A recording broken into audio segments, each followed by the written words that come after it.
Characteristics of statistics कि statistics की क्या खुसूसियात हैं, क्या क्वालिटीज़ हैं और कहाँ कहाँ पर इसकी ज़रूरत पेश आती है।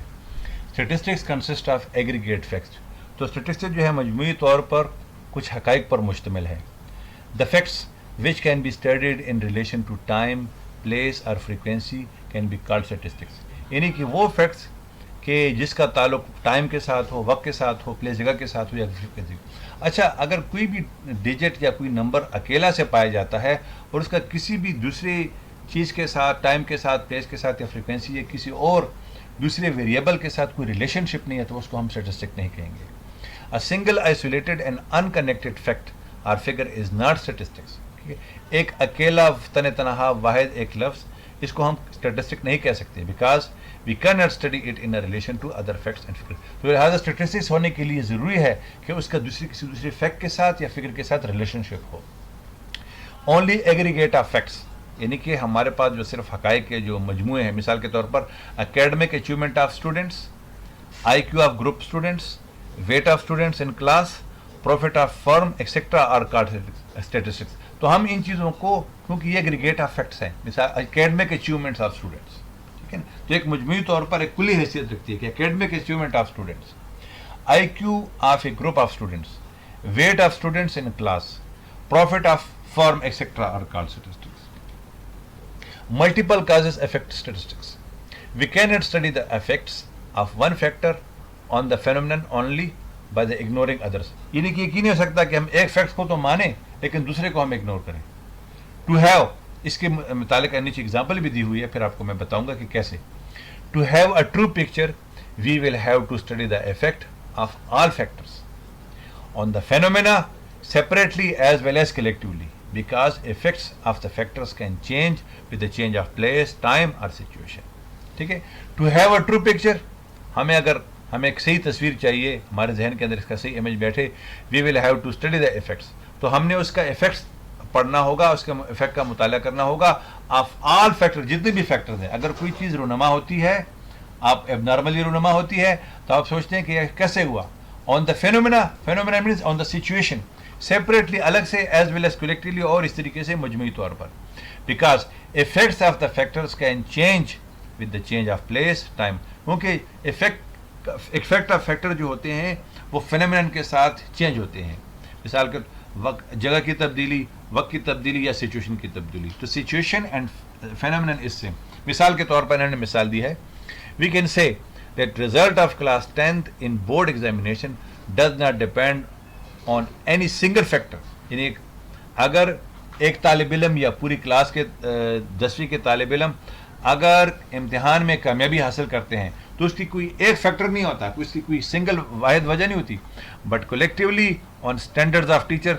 अच्छा, ये जो मतलब है कि इसमें कौन कौन से और फैक्टर्स इन्वॉल्व हैं जिसके साथ ये क्लास 10th की अचीवमेंट जो है हुई है, वो है स्टैंडर्ड ऑफ टीचर्स, यानी कि टीचर्स का मयार, टीचिंग मेथड्स, टीचर्स के तदरीस का तरीक़ेकार, टीचिंग एड्स, यानी कि उन्होंने कौन से ऑडियो एड्स का इस्तेमाल किया, प्रैक्टिकल्स परफॉर्मेंस ऑफ स्टूडेंट्स, और स्टूडेंट्स से किस किस्म की प्रैक्टिकल परफॉर्मेंस थी, वो कौन कौन सी एक्टिविटीज़ थी जिस तरीके से उनका माइंड पॉलिश हुआ और वो ग्रूम हुए, स्टैंडर्ड्स ऑफ क्वेश्चन पेपर, और क्वेश्चन पेपर का क्या मयार था, किस किस्म के क्वेश्चन पेपर होते, environment of the examination hall, और एग्जामिनेशन हॉल का मुकम्मल तौर पर कैसे माहौल था, एग्जाम सुपरवाइजरी स्टाफ, और एग्जाम सुपरवाइजरी स्टाफ का कैसे रवैया था स्टूडेंट के साथ, and standard of evolution of answers after the examination, और जिस वक्त जिन लोगों ने पेपर की मार्किंग की उनका एवोल्यूशन का क्या स्टैंडर्ड था, उन्होंने किस चीज़ को देखते हुए स्टूडेंट्स को जो है वो हाई मार्क्स दिए, वो कौन से रूब्रिक्स थे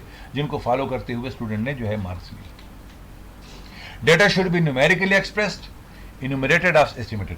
ठीक है, जब हम स्टेटिस्टिकल डेटा की बात करते हैं तो हम इसको न्यूमेरिकली एक्सप्रेस करते हैं, ठीक है, और इसको मुतालिक इसी इन्यूमरेटेड को देखते हुए आप एस्टिमेटेड हम कोई अंदाज़ा लगाते हैं, हम कोई गेस करते हैं। Data to be called statistics should be numerically expressed, यानी डेटा वही स्टैटिस्टिक्स होगा जिसको आप न्यूमेरिकली इजहार कर सकें, so that counting and measurement of data can be made possible. लिहाजा उस डेटा को शुमार करना, उसको गिनना, उसकी पैमाइश करना और डेटा की कैन बी मेड पॉसिबल, मुमकिन हो जाता है। इट मीन्स, इसका ये मतलब है that the data are the facts must be in quantitative form, यानी कि वो डेटा जो है वो क्वांटिटेटिव फॉर्म में होना चाहिए, अचीवमेंट स्कोर। तो यहाँ पर आपको दो चीज़ों का रिलेशनशिप मिलेगा, 60 का 100 के साथ और 60 का 50, 85, 78, इनका आपस में रिलेशनशिप विद इन ग्रुप और ओवरऑल। मतलब अगर हम कहते हैं कि एक स्टूडेंट ने 60 मार्क्स लिए, लेकिन अब हमें नहीं पता कि 60 मार्क्स 100 में से लिए हैं, 70 में से लिए हैं या 200 में से लिए हैं, लेकिन जिस वक्त हम इस फैक्ट्स को पढ़ते हैं तो हमें पता चलता है कि भी 60 मार्क्स 100 में से लिए हैं, तो 60 का रिलेशनशिप 100 के साथ। हाँ, अगर हम कंपेयर करते हैं कि स्टूडेंट ए ने 60 मार्क्स लिए, स्टूडेंट बी ने 50 लिए, तो हम कंपेयर करते हैं 60 मार्क्स 50 से ज़्यादा हैं और 60 मार्क्स 85 से ज़्यादा कम है और 60 मार्क्स जो है वो 78 से कम है और फिर हाईएस्ट मार्क्स 91 है। ठीक है, तो ये दो रिलेशनशिप आपके सामने आ गए हैं। If it is not in a quantitative form it should be quantified. अगर ये क्वांटिटेटिव फॉर्म में नहीं है तो इसको क्वांटिफाइड करना चाहिए। Statistics are enumerated or estimated according to reasonable standard of accuracy. इन स्टैटिस्टिक्स को हम इन्यूमरेटेड, जब हम इसका हिसाब किताब करते हैं, जब इसको शुमार करते हैं या उसका अंदाज़ा लगाते हैं उस रीजनेबल स्टैंडर्ड के मुताबिक ऑफ एक्यूरेसी का, कि ये चीज़ कितनी एक्यूरेट है, कितनी ठीक है। For a clear picture of the phenomena under investigation it should be reached using reasonable standards of accuracy depending upon the nature and purpose of the collection of the data। यानी कि अगर कोई भी चीज़ जो आपने की हुई है उसकी जब तक आपके जहन के अंदर वो क्लियर पिक्चर नहीं आ जाती उस फेनोमेनन की, सिचुएशन की, जो चीज़ आपके इन्वेस्टिगेशन है, तो it should be reached, it should be research using reasonable. तो हमें जो है उस चीज़ के ऊपर रिसर्च करना चाहिए कि भाई इसके लिए रीजनेबल स्टैंडर्ड क्या है, मायार क्या है, accuracy depending upon the nature, कि वो किस किस्म की जो है एक्यूरेसी है जो कि उसके ऊपर डिपेंड करती है, and purpose of collection of data, और इस डेटा का कलेक्ट करने का मकसद क्या है। Data collection should be free from personal prejudices and biases, यानी कि आप जो डेटा इकट्ठा कर रहे हैं वो हर किस्म के ज़ाती किस्म के अनाद तासुब से पाक होना चाहिए। मिसाल के तौर पर अगर आपका ताल्लुक किसी एक फ़िरके से है और आप दूसरे फ़िरके के साथ तासुब रखते हैं तो ये आप सही डेटा नहीं दे रहे हैं। अगर आप एक ज़ुबान से ताल्लुक़ रखते हैं और आप दूसरी ज़ुबान के बारे में गलत कमेंट्स करते हैं तो ये डेटा फिर ठीक नहीं होगा, ठीक है ना। अगर आपकी जिन लोगों से नहीं लगती और आप उनके बारे में गलत डेटा देते हैं तो ठीक है, तो क्या है, ओवरऑल पाकिस्तान की तरक्की के लिए ये चीज़ें जो है ना ये बहुत बड़ी रुकावट है कि हम अपने जो हमारे पर्सनली जो अनाद हैं, पर्सनली जो हमारे तासुब हैं, नफ़रतें हैं, इनको हम दूर फेंकें। Bias and personally prejudice data leads to inaccurate picture. अगर हमारे पास एक तासुब से भरा, नफ़रत से भरा, ज़ाती अनाज से भरा डेटा हो तो वो हमें किस तरफ ले जाता है, वो हमें इनएक्यूरेट कंक्लूजन, तो वो हमें गलत नताइज की तरफ ले जाता है। Statistics are collected in a systematic manner. हम जब स्टैटिस्टिक्स करते हैं तो हम एक सिस्टमेटिक तरीके से जो है डेटा को इकट्ठा करते हैं। In order to have reasonable standard of accuracy statistics data must be collected in a very systematic manner, ठीक है। Any rough and haphazard method of collection will not be desired for the may lead to improper end. देखो, अगर हम कोई भी अंदाज़ा लगाते हैं, कोई ना आपने हमें कोई स्ट्रेटेजी बनाई, ना हमने ऑब्जेक्टिव्स प्लान किए, ना हमने किसी और चीज़ किया, हमारा डेटा रफ है, हैफजड है, वो जो है हमने एक फजूल किस्म का मेथड इस्तेमाल किया है, हमने इसके लिए प्रॉपर स्टडी नहीं की कि इसकी यहाँ पर कौन सी स्टडी है, ये क्वांटिटेटिव स्टडी है, क्वालिटेटिव स्टडी है, इस क्वांटिटेटिव स्टडी के लिए कौन कौन से टेस्ट लगाने चाहिए, ऑब्जेक्टिव कैसे बनाने चाहिए, हमने इसको प्रॉपरली इसको कंसेप्ट को कंस्ट्रक्ट करना होगा और उस कंस्ट्रक्ट के ऊपर हमने फिर बाकी डेटा को जो है वो एनालिसिस करना होगा। Statistics of a predetermined purpose, यानी कि स्टैटिस्टिक्स हम इस्तेमाल करते हैं अपने प्री डिटर्मिनेड पर्पस के लिए। Before collection of data investigator researcher must have a purpose then should collect the data, ठीक है।